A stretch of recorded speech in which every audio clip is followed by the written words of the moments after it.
इस वीडियो में आज हम बात करने जा रहे हैं एटमॉस्फेयर नाम के स्टार्टअप के बारे में जो कि कंबूचा बनाया करता है। कंबूचा बेसिकली बनता है ग्रीन टी या ब्लैक टी को बैक्टीरिया और ईस्ट के साथ फर्मेंट करते हैं और उसके बाद उसको पिया जाता है। बेसिकली ये पेट के हेल्थ के लिए बहुत ही ज्यादा सपोर्टिव होता है। इंडिया में जैसा कि 50% से ज्यादा लोगों के घरों में उनको पेट की प्रॉब्लम हुआ करती है, तो ये स्टार्टअप इसी पेट की प्रॉब्लम को सॉल्व करता है। इस स्टार्टअप के दो को फाउंडर्स है, एरियला और रेबेका। ये दोनों को फाउंडर्स शार्क टैंक इंडिया में आए थे और इन्होंने करीब 75 लाख रुपए में करीब 3% की इक्विटी पे फंडिंग मांगी थी, मतलब करीब 25 करोड़ की वैल्यूएशन पे।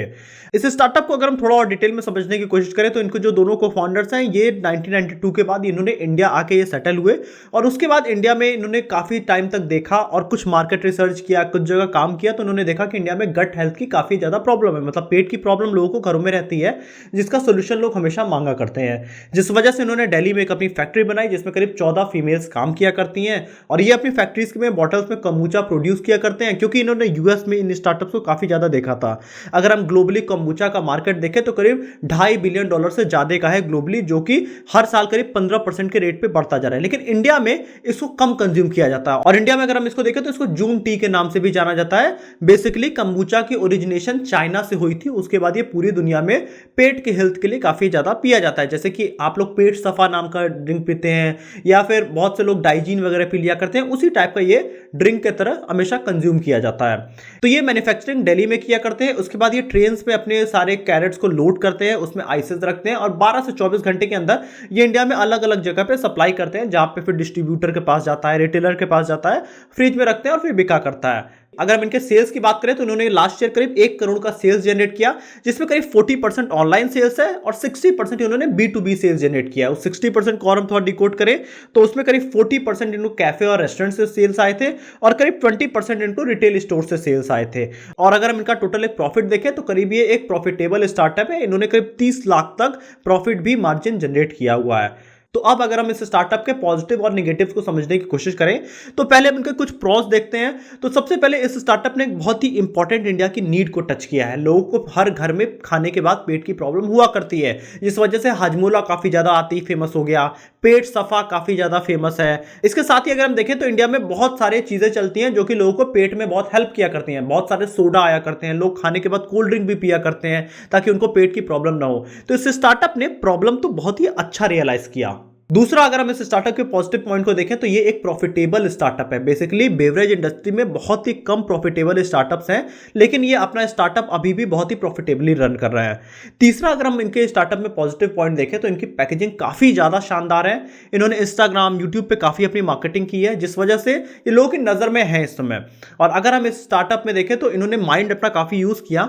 इन्होंने डाइजीन की ही बॉटल उठाया और उसी की खाली पैकेजिंग चेंज करके इन्होंने मार्केट में अपने प्रोडक्ट निकाले। यहां पे ये दिखाता है कि इनको मार्केट की काफी अच्छी समझ थी, क्योंकि जिस टाइप का बॉटल मार्केट में डाइजीन का चल रहा है उसी टाइप के ही बॉटल में इन्होंने प्रोडक्ट निकाला ताकि लोगों को कुछ नया प्रोडक्ट ना लगे, लोगों को लगे ये तो नोन प्रोडक्ट है। ये सारे इनके पॉजिटिव पॉइंट्स हैं, लेकिन इस स्टार्टअप में नेगेटिव पॉइंट्स कई सारे दिखाई देते हैं। सबसे बड़ा इस स्टार्टअप और बेवरेज इंडस्ट्री की पूरी प्रॉब्लम है डिस्ट्रीब्यूशन चैनल की, क्योंकि अगर इन्होंने प्रोडक्ट बना लिया मैन्युफैक्चरिंग में तो इसको ठंडा रख के बनाया गया, उसके बाद जब ये डिस्ट्रीब्यूटर के पास जाता है, रिटेलर के पास जाता है, तो दुकानों पे बेसिकली 3-4 घंटे लाइट नहीं रहती है, जिस वजह से क्या होता है कि ये फ्रिज में भी रखे रहते हैं लेकिन ये ठंडे से गर्म हो जाते हैं। और अगर आप कम्बूचा को कुछ देर ठंडे एनवायरमेंट में नहीं रखेंगे तो उसमें क्या हो जाता है, वो थोड़ा खट्टा हो जाता है, जिसके बाद उसका टेस्ट चेंज हो जाता है। यही बेवरेज इंडस्ट्री की सबसे बड़ी प्रॉब्लम है, जिसका सोल्यूशन इस स्टार्टअप के पास भी नहीं है। वहीं अगर हम दूसरी प्रॉब्लम इसके साथ ही देखें तो ये अभी ट्रेन से डिस्ट्रीब्यूशन किया करते हैं, तो ट्रेन से ये काफी दूर तक डिस्ट्रीब्यूशन नहीं कर सकते हैं, क्योंकि 12 से 24 घंटे के अंदर ये कितनी दूरी तक पहुंचा पाएंगे अपना प्रोडक्ट। तो अभी इनका डिस्ट्रीब्यूशन चैनल बहुत ही अच्छा नहीं है, ना ही इन्होंने कोको कोला और पेप्सी की तरह कोई सोल्यूशन निकाला है ताकि इनका प्रोडक्ट हमेशा ठंडा रहे। दूसरी सबसे बड़ी जो प्रॉब्लम है, इनका जो प्रोडक्ट का प्राइस है वो 220 रुपए है। तो 220 रुपए का प्रोडक्ट इंडिया में काफी कम बिकता है। अगर आप देखेंगे कि आप कभी जाते हैं, बहुत मन किया आपको, तो आप एक 220 का प्रोडक्ट खरीद लेंगे, लेकिन अगली बार आप वो सेम प्रोडक्ट अगले हफ्ते या अगले दिन नहीं पिएंगे, जिस वजह से इसकी मार्केट में इंडिया की डिमांड काफी ज्यादा कम है। यूएस के मार्केट में इसके बड़ी डिमांड है, यूके में बड़ी डिमांड है, इंडिया में इस 220 वाले रेंज में डिमांड काफी ज्यादा कम है। इस प्रोज और कॉन्स के बाद अगर हम मार्केट की अपॉर्चुनिटी देखने की कोशिश करें तो एक ऐसे प्रोडक्ट की काफी ज्यादा नीड है, क्योंकि लोग 5, 10, 20 रुपए का अगर सोडा लोग लेके पिया करते हैं खाने के बाद, तो अगर 50 रुपए के अंदर के रेंज में अगर कोई ऐसा एक प्रोडक्ट आता है जो लोग के पेट की हेल्थ के लिए बहुत अच्छा हो, तो वो उसे लोग रेगुलरली कंज्यूम कर सकते हैं। और अगर ये 220 की जगह ये 50, 60 रुपए के अंदर अपना प्रोडक्ट लेके आते तो ये हर घर में फेमस हो जाते हैं। जिस तरह से कोको कोला फेमस हुआ, जिस तरीके से पेप्सी फेमस हुआ, इसी टाइप के प्रोडक्ट अगर आप भी लेके आते हैं मार्केट में जो लोगों को पेट की हेल्थ के लिए काफी ज्यादा प्रॉफिटेबल हो, तो ये आपका स्टार्टअप काफी ज्यादा चल सकता है। क्योंकि इंडिया में 56% ऐसे घर हैं जहां पे हर घर में 1-2 लोगों को पेट की प्रॉब्लम रहती है। तो अगर आप ऐसे सॉल्यूशन लाते हैं तो आप भी अपना $1 बिलियन स्टार्टअप इसी फील्ड में खड़ा कर सकते हैं। और इन्हीं कुछ कॉन्स की वजह से इस स्टार्टअप को शार्क टैंक इंडिया में फंडिंग नहीं मिली, क्योंकि इनका फ्यूचर बहुत ही ब्राइट नहीं दिखाई दे रहा था। अभी इनका डिस्ट्रीब्यूशन चैनल बहुत ही अच्छे तरीके से नहीं सॉल्व हो पाया था।